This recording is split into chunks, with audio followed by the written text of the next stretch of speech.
All right, right about now, you're probably hearing the rumors about PBC. I don't know if it crossed your ears or eyes, but it definitely crossed mine. I was hearing whispers here and there, but nothing really concrete. So I went ahead and did the legwork and tried to figure out what was going on. And I now can confirm that the rumors are true. PBC will be getting dropped from Amazon Prime. And I found the article right here. I'll leave it in the description box so you can read up on it more. And basically what it says in this part of the article right here is that Premier Boxing Champions and Amazon Prime believes that Premier Boxing Champion no longer fits the sports slate and the direction in which they are going. So they said they're not going to renew their contract with PBC right after this deal is done with PBC. They are no longer going to be in business with them, and they're moving on to different ventures because they have more interest, and they're trying to break in the combat world and really dig his feet in the combat world. And what it says in this article right here is that they believe that UFC is the prize. That is their exact words. So basically they're opting out of boxing to pursue property rights for UFC pay-per-views. And this is part of the TKO package. This is where Dana White and Turki Alashikh come into play. And this is part of their package. And part of the package is also including boxing, which they are selling and using Terrence Crawford versus Canelo Alvarez as part of the package deal. And they plan to put Amazon Prime and Netflix in a bidding war to air Canelo Alvarez versus Terrence Bud Crawford. So basically, in a nutshell, Al Haymon got muscled out by Turki Alashikh and Dana White because they said TKO is looking to renew boxing, and they're looking to do it starting with their product Canelo Alvarez versus Terrence Bud Crawford.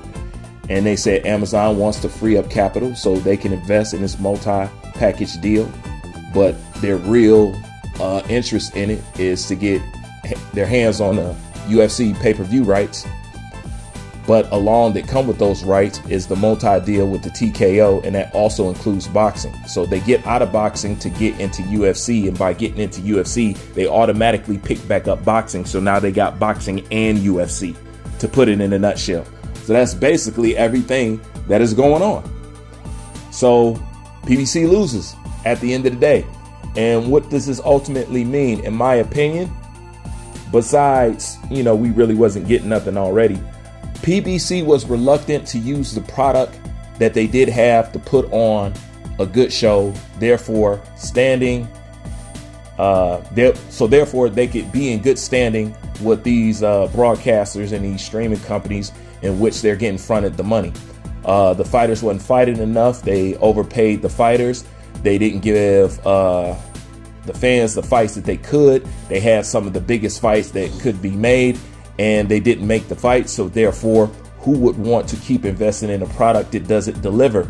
And since Turki Alashikh is on the scene and Dana White is on the scene, and they're promising to make boxing a more of a competitive sport again, instead of basically this fabricated stuff that we're getting today, while also including UFC, it's a win-win-win for them. You know what I'm saying? They cannot turn that down. At least PBC outside again, but I mean, they engineered this. So in the end, you have to look at what happens to Lamont Roach versus Tank. I heard that's also in the wind now because of this. Who knows? Maybe we get that last fight and then that's it. But maybe, PBC probably want to hold on to that fight to try to, round up another deal. Promising that'll be a big fight. So we probably won't even get that. So it's a lot. But at the end of the day, they didn't pull the trigger on what they had. They had the best roster, one of the best rosters in boxing. They could have did it to death. They had some of the biggest stars or boxers that they could made some of the biggest stars if they invested in them. And, to me, he worked hard to fuck it up, if you ask me. You know, too much trying to drag the entertainment world into the boxing world, and it just didn't mix. You know, and in the end, nobody got what they wanted. Nobody. Probably except Al Haymon and PBC. Anyways, tell me what you think about this. Like, comment, subscribe. Bruce Vane, I'm out.